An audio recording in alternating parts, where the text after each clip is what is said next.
All right, Assalamu alaikum, everyone. Welcome to another episode of the Mr. Islam Answers Back show. Like I said, this is another one of those additional content that I was talking about creating, right? So we're going to do another episode. And in this episode, we're going to be doing a reaction to this guy named Anthony Spade. He did a very interesting video about, is Islam right about is Islam right about women? So we're going to be doing, me and my guest host, Sister Zamzam, we're going to be doing a reaction and commentary on his video discussing the things that he's discussing about whether Islam is right about women or not. All right. So let's go ahead and get right into that. All right. So here we go.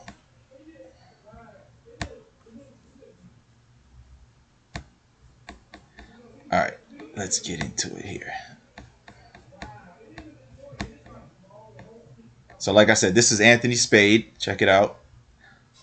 Women are so affected by the images that are portrayed of them in magazines, on TV, all around them that show the perfect woman, the ideal woman, and inevitably they compare themselves to that woman.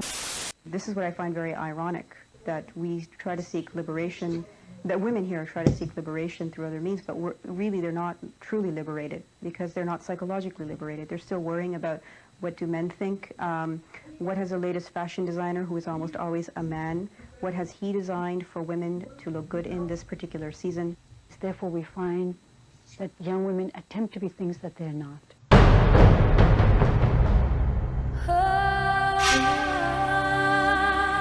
Let me skip ahead. This is just the intro to his video.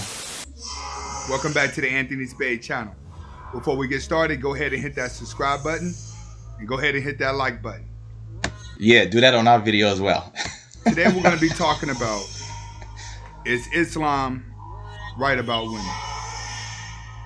Okay, in the Western civilization that we live in the Western world, a man is in competition with a female. We battle for dominance. We battle for respect. We battle for equality. We battle attention. We battle who's better than who. We battle jobs. We battle for everything between man and a woman to show superiorness. We're in a world where women use lustfulness to get ahead, and they're allowed to. Where women can use their privileges to gain power. Where women have abused power because of false oppression. Where women have been taught to be everything but a woman. She's been programmed to be a man, which has taken away from the content of what a man is supposed to view as a woman. Men were taught to love women. Women are taught to be men. It makes a confusing state of mind whenever you have one species that's going against their natural habitat and you have another species who's forced to go against his habitat, which creates confusion. When you have confusion amongst two species, then they divide. All right, so let's pause it right there. All right, let's pause it right there. So, in regards to what he was saying as far as the competition, right?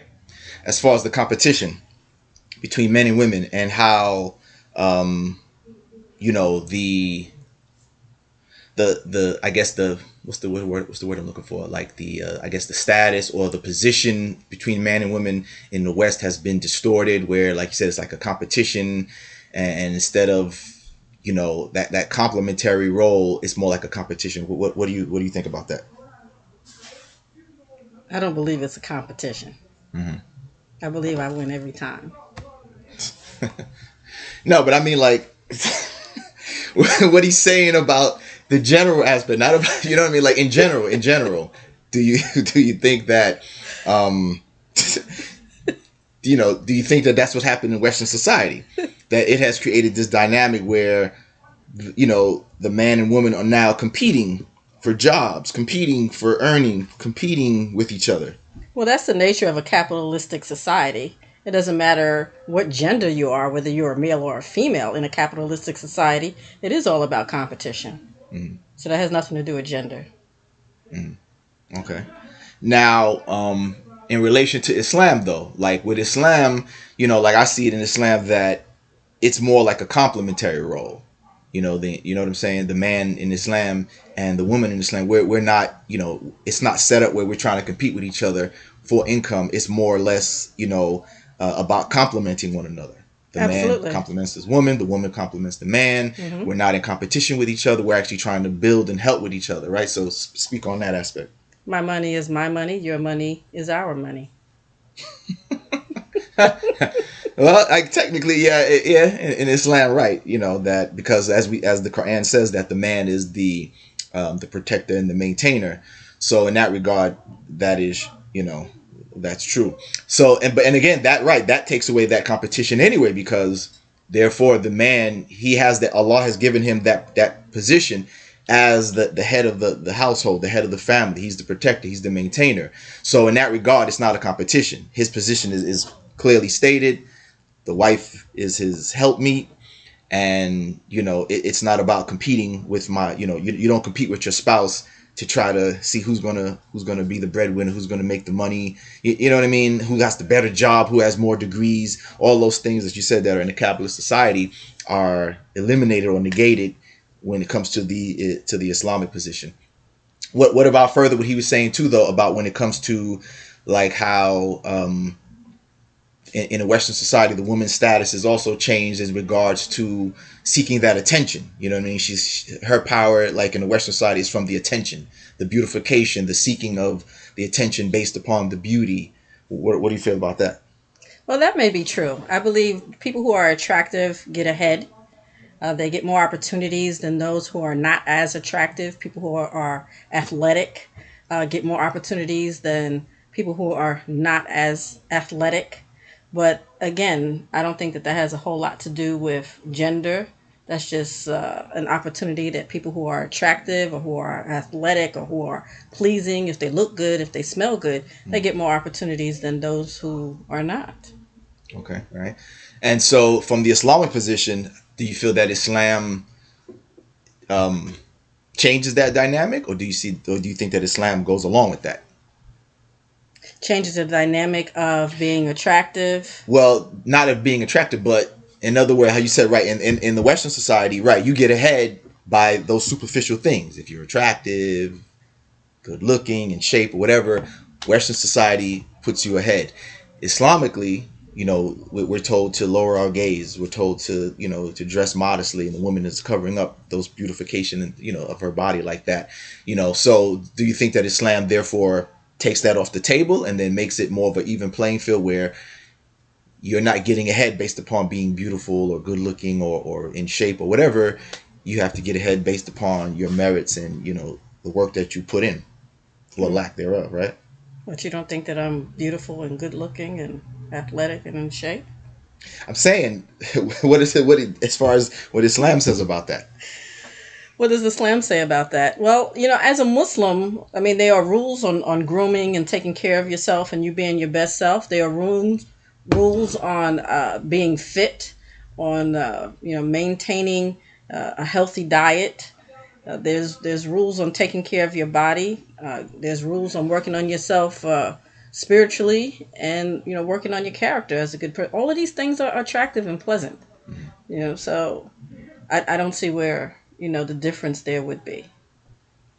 Well, yeah. I would say that because of the fact that Islam has the rules about lowering your gaze and the women dressing modestly and things like that, that in an Islamic society, right, that would be the idea of getting ahead based upon enhancing your outer beauty would be eliminated.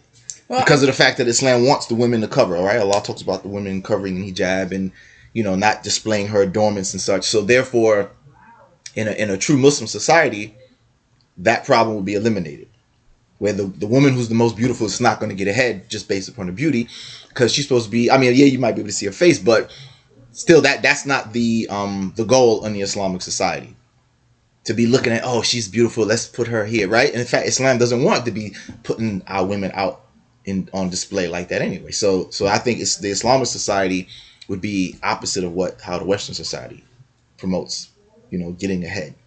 Well, I mean, that's a matter of the dress. We're not talking about, the societies per se right now.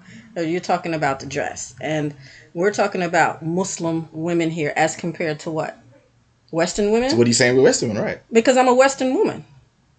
But you're a Muslim Western woman, though. Okay, well, I'm a Muslim Western woman. So we're not comparing societies. The American society is my society. This is a society that I work in. And I work in a very public arena. And so I dress like this, usually a little bit more dressed up, but I dress like this when I do go out, when I do handle my affairs, when I do sign business contracts, when I, have meetings, when I have speaking engagements. This is the way that I look as far as my, headpiece is concerned and, my coverings are concerned. Right. So that's a good point. You're comparing one Western woman who dresses in this manner and another Western woman who may be scantily clad. Now, that's a different story. Because my mindset is actually a Western mindset. I am a Western woman. I am an American woman. And this is part of my identity. And it's also a part of my personal brand. So, I mean, I have no problems with this. Now, if we're comparing one type of dress code as compared to another type of dress code, that's a different story. But as far as the Western world is concerned, I am the Western world. Right. That's the way that all right, so that's a good. So that's a good. That's a good way that you put that. Then, so a Muslim woman, a Western Muslim woman, as compared to a non-Muslim Western woman, how you interact in society is different from the way she. And that's the point that I think he's making. Right. That you can be in the West, but obviously you're not going to be like the non-Muslim Western woman who is trying to seek that attention. Or when men look at her, if they want to give her the position, they might be giving her the position because she looks sexy or she looks good. Whereas with you, they're going to have to give you the position because of the work that you do, your resume, and the results that you get. Yes. Rather than like, how we hear stories, or we've heard stories over the years where so and so got promoted because she's the way she looks, saying she's looking a certain way, she dresses a certain way, that catches the boss's attention, and he's overlooking all the other ladies who are putting in hard work, and he gives it to the most beautiful one, not on her work or the results that she got, but based on her beauty. Whereas with, like you said, with you, that's how you present yourself. So when they look at you, they're going to respect you for you rather than respect you because, you have on clothes that's showing your body or your beauty. They're basing it because they're respecting you right off the top. Rather than, right? You see what I'm saying? So, yeah, I understand what it is that you're saying, but I think I look good. I think right. God did a good job when He created me. So, all right, alhamdulillah. All right, so let's get back to Anthony Spade. Let's see what else he has to say here. All right. Mm-hmm. And it makes it easier to conquer. Women have been masculized in order to conquer feminine men. Women were birthing men to feminize. Now we live in a world full of lust, crime, negativity, death, moralists, genocidal demons. But on the other side of the world, you have the Eastern civilization. The Middle East, where you have a different type of woman. The type of woman that looks at lust as being bad, so she covers herself up so a man doesn't fantasize about her. A place where women value their brains more than they value their bodies, so they cover up to make a person get to know them. A place where family first, even though she wants to be independent. See, Middle Eastern women want to go to school too. They want to be smart. But they don't want to dominate a man. Their feminism is totally different than Western feminism. Because they still put morals first, and they put family first, and they put their kids first. If you had to say, she's the complete opposite of the Western woman. See, the Western woman would look at the Eastern woman and feel like the Eastern woman is oppressed because she's not allowed to be as free. But majority of the Eastern women do not even want to be as free as Western women because they feel like Western women have devalued themselves and men have lost respect for Western women because of how they have devalued themselves and have made themselves a sexual object. But meanwhile, on the Eastern side... All right, let's stop right there. All right, so on the points that he made there, as far as the devaluing of women in Western society, right? So like you said, as you pointed out, you are a Muslim woman, but from the West. How do you feel about that? Do you feel that Western society has devalued women? Western society has devalued women. But, here's the thing about it. I don't believe that there is one frame of thought that all of the Muslim women have in a society. All Western women do not think alike. All Eastern women do not think alike. And I have been in the East where I've seen the women, who would seem oppressed to those who are on the outside have more freedoms than I could ever imagine. I mean, they live like celebrities. They have drivers, they have cooks, they have nannies. They also, they go to university and they're able to do a lot of things. The woman wasn't able to drive, but she had a driver. And she was able to go wherever it was that she wanted to go. She was able to purchase whatever she wanted to purchase. I wish I had an unlimited black card, a driver, and a cook.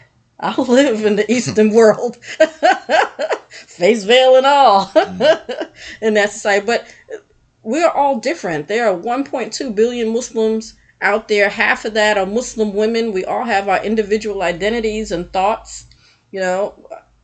Me as a Western woman, I struggle. I have to pay bills.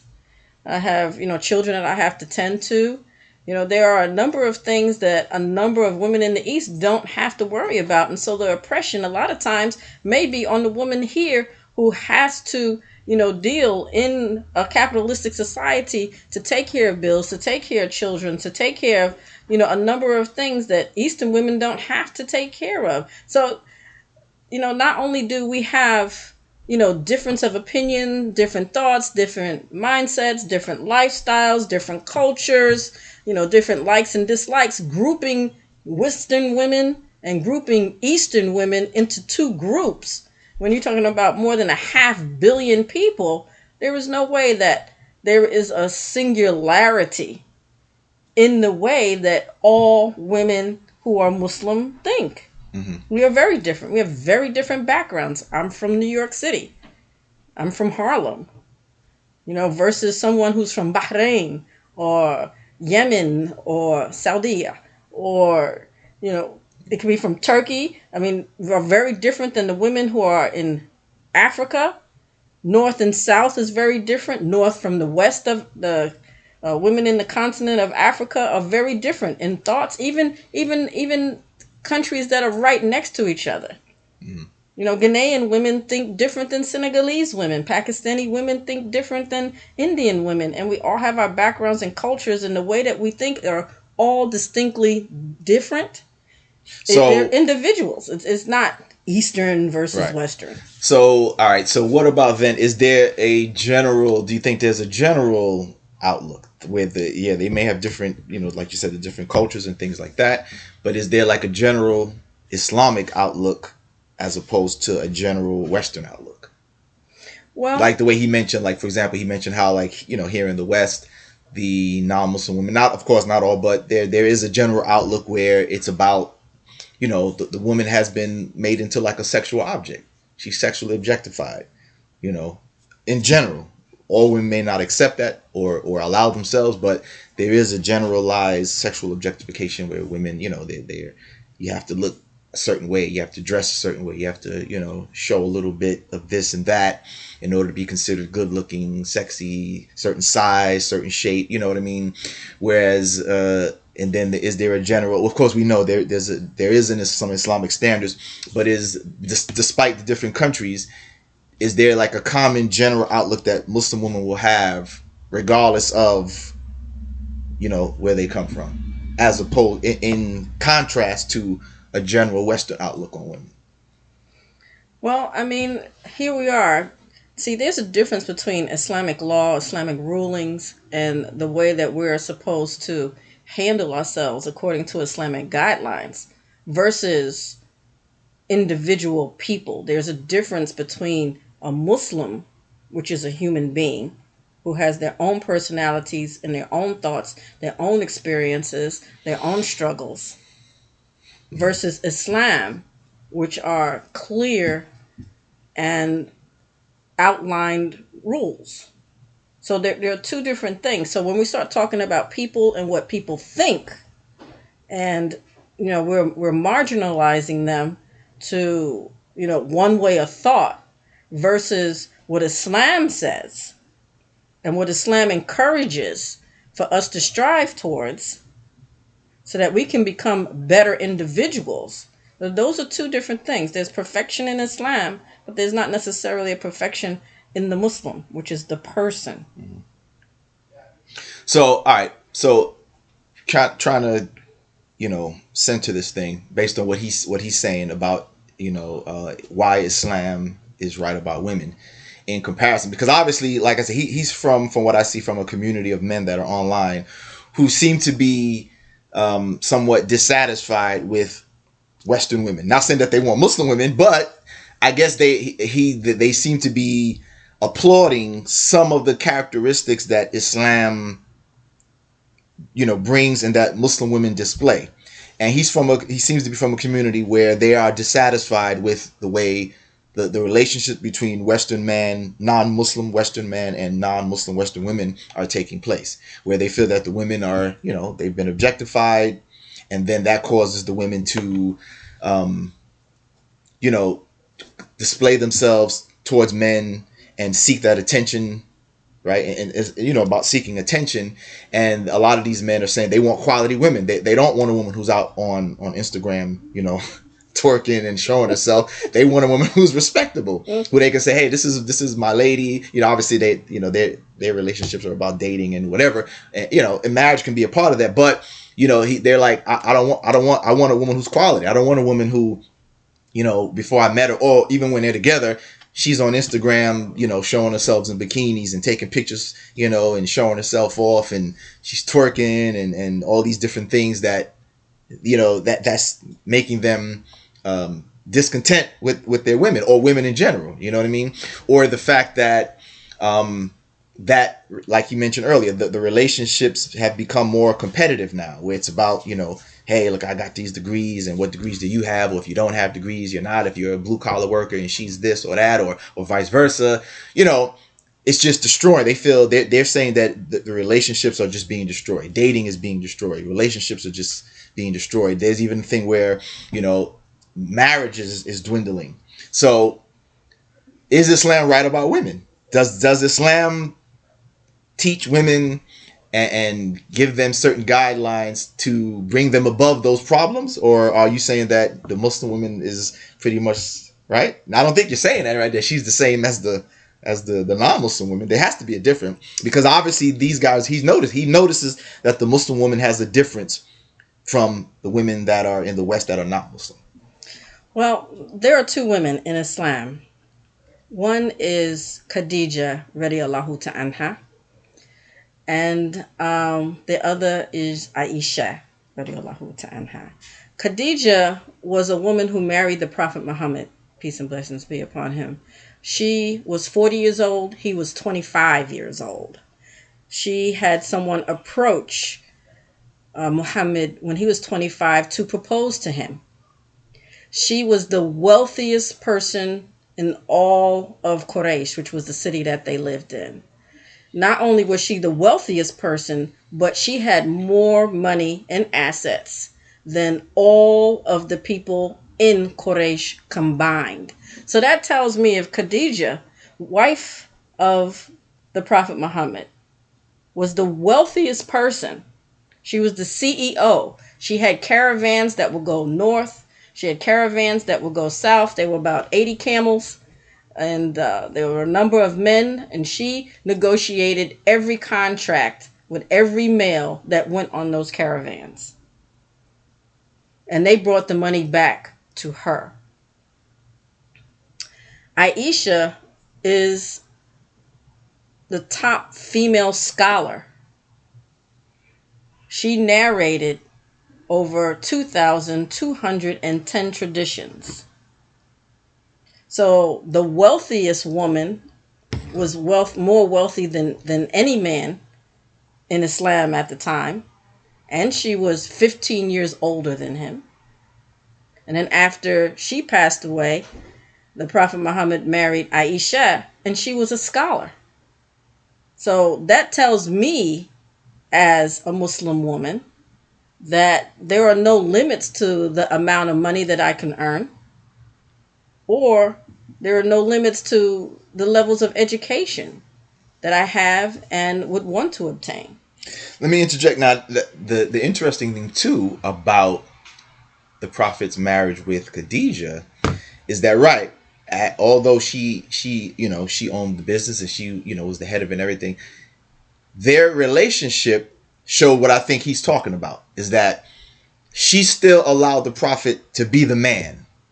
She still allowed him to lead, even though she was, she had the business because he worked for her business, but she allowed him, she owned it, but she allowed him to still lead as the man in the relationship. She wasn't like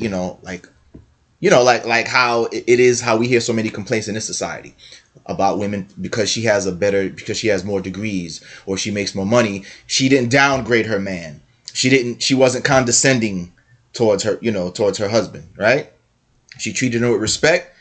She let him lead. He was the leader of their household, and he handled the business on her behalf, and she and it was her business. But I think that dynamic there is perhaps what he's talking about, is of what Islam brings, is that it's still allowed for the man to be the man, the woman to be the woman, regardless of her being the owner of the business and making all the money. She still respected him.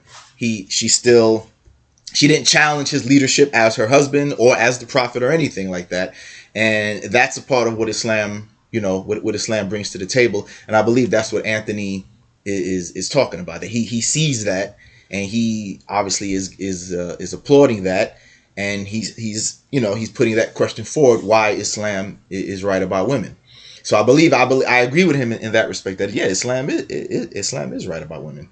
That a lot of those things that he mentioned are true. The Muslim woman does cover up modestly. It's about her being in her nature. It's not trying to take her out of that nature. It's not trying to make her be a competitor with the man or vice versa. The roles in Islam show that the relationship, the man and woman, complement each other, right? It's not about trying to be equal to each other. It's about equitably, right? Equitable, where the situation is dealt with based upon each's circumstances. And I think that's what he's seeing. And like I said, I've seen some of these other guys' videos where they here and there they mention things about Islam, and so it's obvious that they're able to see something that Islam has, whether they want to become Muslim or not. But at least they're recognizing that the problems that they've been talking about in these videos, they see that Islam seems to have some solutions to those problems and to those issues when it comes to the male-female dynamic, the male-female relationship, and a lot of the problems that that we see here in this society. So.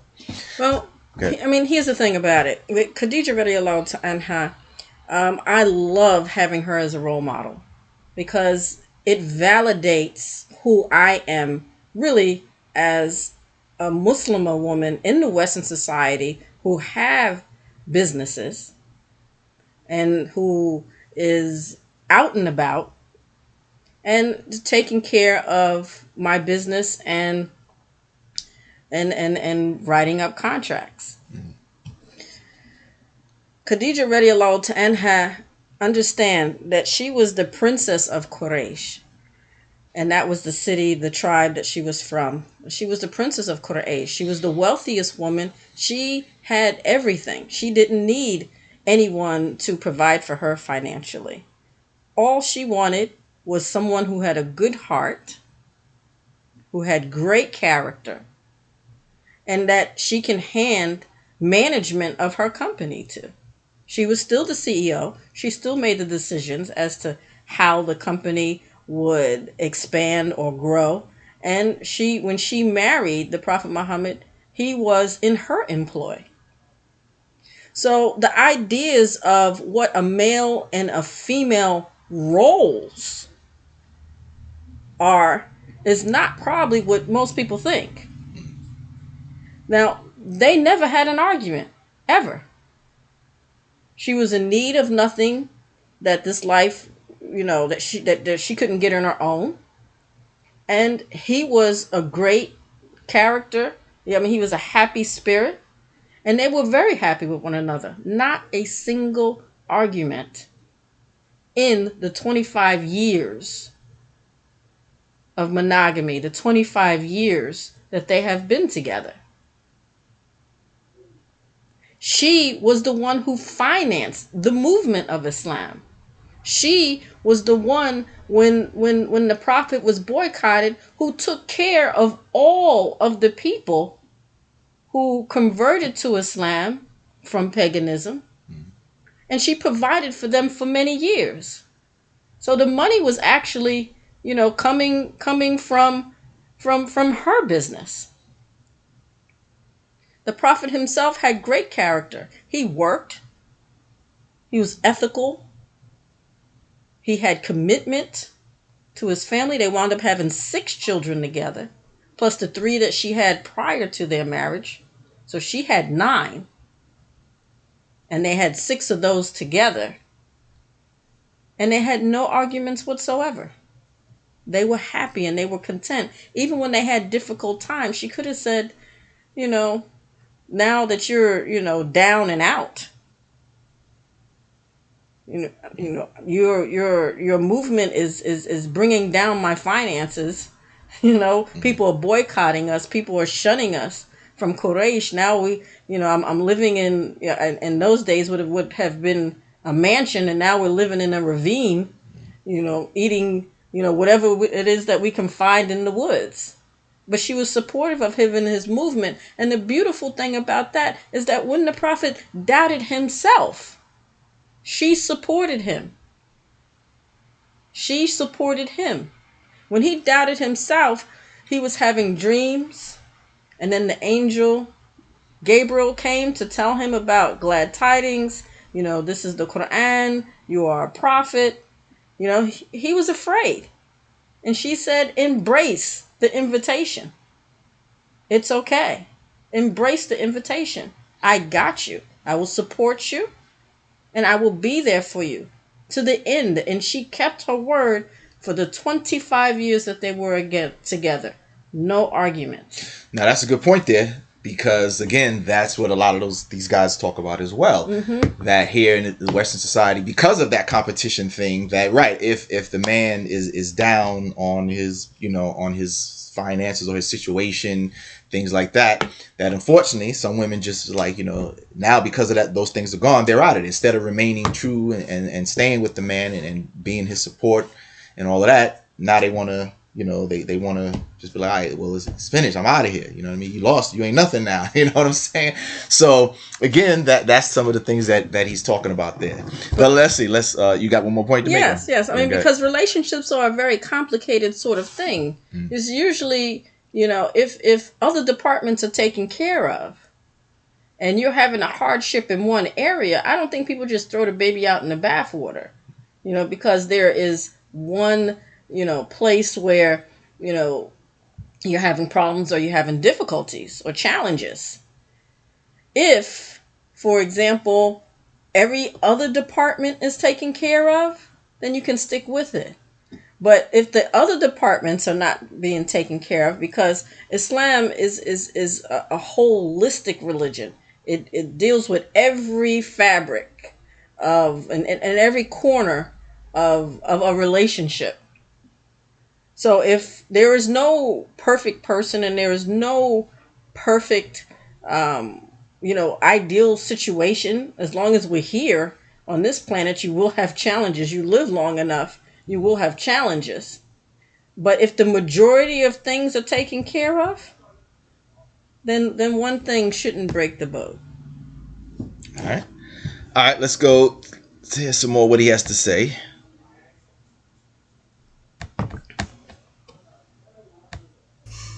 These women want to only be respected for their personality. So when they're in relationships, they try their best to cover up the most to keep another man from fantasizing about them. But they also carry themselves like that when they're not men. Eastern women are an example of what a man wants every woman to be, just not that extreme. See, Western civilization thinks it's extreme for a woman to cover up. It's extreme for her to do that. But look what happens when you allow her to walk around not covered up. Look at the results you get. Look at the mental illness you get. Look at all the things in life she's forced to pay attention to just by taking her clothes off and seeking attention. Look how much psychological damage is done to her. She could get her power back just by simply not looking for attention, which is what the Eastern woman does. She doesn't seek attention. She requires less dopamine. She stays focused. Family comes. All right, let's stop on that point.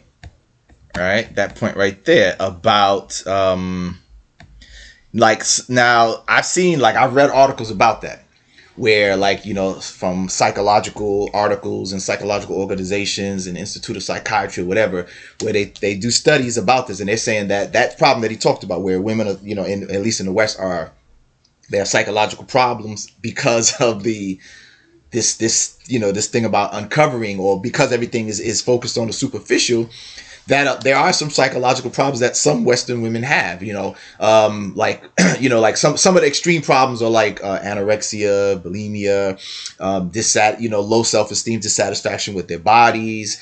I saw some article where it was showing that now it's affecting even younger girls. First it was like older women, but now, because it's so pervasive in society, that now it's even having an effect on younger girls, where younger girls feel that, it's all about that sexual appearance. You have to look sexy. You gotta look this way. You can't be too fat. You gotta, all these different things. You gotta be curvy. We see with the older women that they're not happy, so they want to get the breast implants and the butt implants and the thighs and all kind of surgeries and things like that. And the psychiatry organizations are saying that, yeah, this is a psychological problem. Whereas, as he was saying, when it comes to Muslim women, he keeps saying Eastern, but I'm taking it he really means Muslim women in general. But that with the Muslim women, that obviously, because she's kind of putting a block up in front of that. She's saying, no, it ain't about all of this here. I'm covered up. You can't really see all that anyway. And because it ain't really about that. I don't want you to judge me about whether I'm fat or skinny, or if I'm shapely, or how big my attributes on my body are, right? It's all about focusing more, let's focus on the business. What I have to bring as far as business to the table, or other results. You know what I mean? What are your thoughts about that particular thing, about the psychological damage, and how the West seems to be pushing that, where like you said, if you don't look like so and so actress or superstar, so many women are feeling dissatisfied, and contrast that with how Islam is telling women to dress modestly and cover, and speak on it. Well, the beautiful thing about Islam is that it's not necessarily a religion, it's a way of life. And the support for every part of our life has already been recorded, and for us to use as an example, so that we can learn from the people before us. It makes it so much difficult when you're trying to navigate through this earth, when you're bombarded by constant messages of capitalism, which makes you feel inferior. Instead of starting our day out, for example, with prayer, the morning prayer, we pray minimum of 5 times a day. Instead of starting our day out with thankfulness and gratefulness, taking a minute to analyze and collect our thoughts and focus on our purpose and trying to manage our time and figure out why we're here, trying to grow on ourselves spiritually, economically, and physically. These are things that are required for us to do. So anyone who is working on their happiness, anyone who's working on their spirituality, anyone who's working on their relationship, anyone who takes the time to stop and think about what they're doing next, whether it's, going to, just, waste your time. It's a Saturday. Am I going to watch TV? Or are you going to be intentional? Are you going to be purposeful? Are you going to plan? Are you going to stop and be thankful? Are you going to stop and be grateful? Those are the things that make you happy. And so dopamine, just like he said, serotonin, these are the hormones that you get. You get the happy endorphins. These are the hormones that you get when you're intentional and you have a purpose. You know where it is that you want to go, and you know what it is that you want to accomplish, and you're taking the steps to get there. Versus all of these outside forces with comparisons to one another, outside forces of what other people expect from you instead of what your creator expects from you, instead of you working on your relationship with him. You're working on your relationship with everybody, else who has yet to work on themselves. So, yeah, being intentional, being purposeful, and by the time you forget, it's time for the next prayer, for you to reset your attentions and to do it all over again. In another 4 or 5 hours, it's time for you to reset your intentions. So you live a very intentional, purposeful life versus being bombarded by a series of messages, whether they're delivered to you subliminally or delivered to you very intentionally. You can resist those because that is not on your to-do list for today, for the next day, for the next year.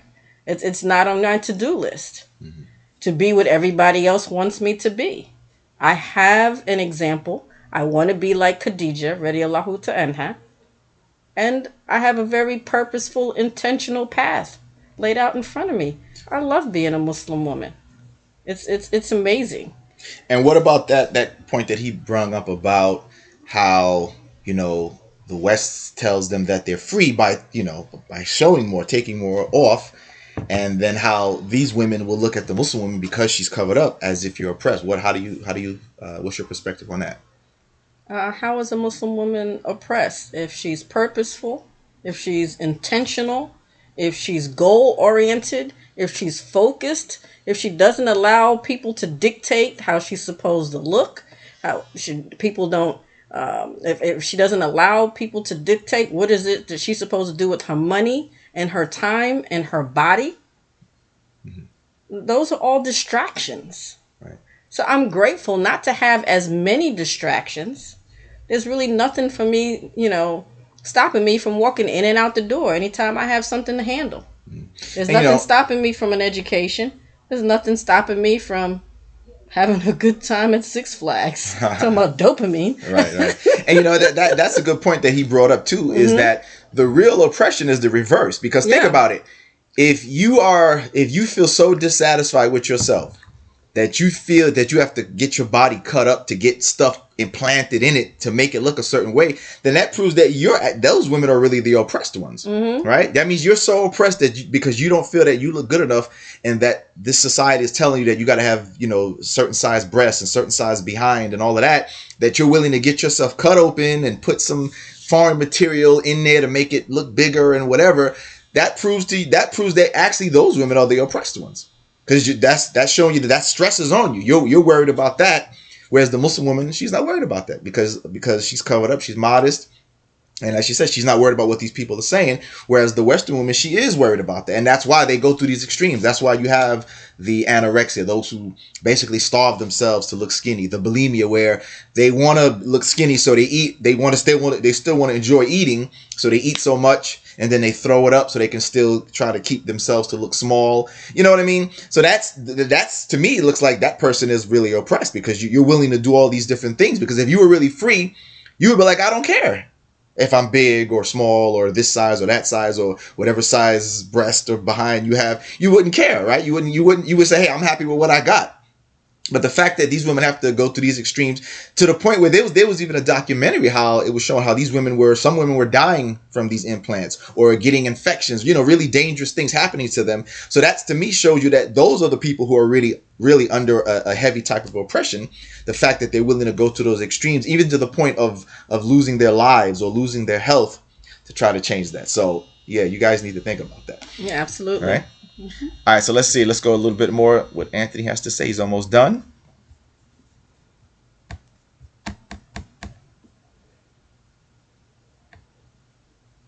Comes first. Morality comes first. Her spiritual beliefs come first. Defeating a man is not even in her nature. Overpowering a man is not even her nature, even though she gains education as well, even though she works as well. But no matter how much freedom they're giving, they choose not to take advantage of it. See, they don't feel like they're oppressed. They feel like they're spiritually connected with their man, and they're spiritually connected with their beliefs. So they're happy with who they are. What others think is oppression is false oppression to them. And the ones that actually are suffering from false oppression has made themselves believe that it's real oppression. So being that the Western women are so damaged, is Islam right about Eastern women? Do we place them on a pedestal? Do we give them the glory? Do we look at them differently? Or do we still put them in the same category as all women? This is Anthony Spade. Hasta la vista. Well, so I would just say that, yeah, he seems, shout out to Anthony Spade. Yes, shout out to Anthony. Yeah, shout out to Anthony if you get to see this, man. Shout out to Anthony Spade. Yeah, he knows what he's talking about. I think he made some very good points. He obviously and basically, you notice what you had already said. He basically said that he talked about that spiritual connection, how you spiritually connected to your creator, and in that spiritual connection, that also spiritually connects you to your man. You know what I mean? And right, he said that the Muslim woman is not oppressed because she's not worried about those things. So shout out to you, Anthony Spade. If you see this, man, yeah, big ups to you. He obviously, he knows what he's talking about. I like what he had to say, and clearly he's right. Yeah, Islam is right about women. I believe he's right. Yeah, I think the bottom line is he had a very strong closing, and he was onto something throughout the entire video. The only thing that I disagreed with is that, grouping a Western woman versus an Eastern woman, and even within the East, everyone is different and they have their own personalities. Mm-hmm. Just like all of the women here in the West, we're unique and we have our own personalities. Nevertheless, I understand where he's coming from with regards to the distraction. Mm-hmm. The distraction and allowing a society, a capitalistic society, to dictate what it is that is considered beauty, what it is that is considered worth. Mm-hmm. But all of these are distractions, because the things that are important, the things that we need to work on as women are our relationships with our Lord, our relationships with our family, our relationships with our health, with ourselves, because it is our own responsibility to be happy. So if someone is miserable and they're trying to do a number of different things to make them feel better, that's not from the outside. That's from the inside. Thank you, Anthony Spade. You did an excellent job. I appreciate you standing up with us. Yeah, that was definitely a good job, Anthony. Definitely a good job.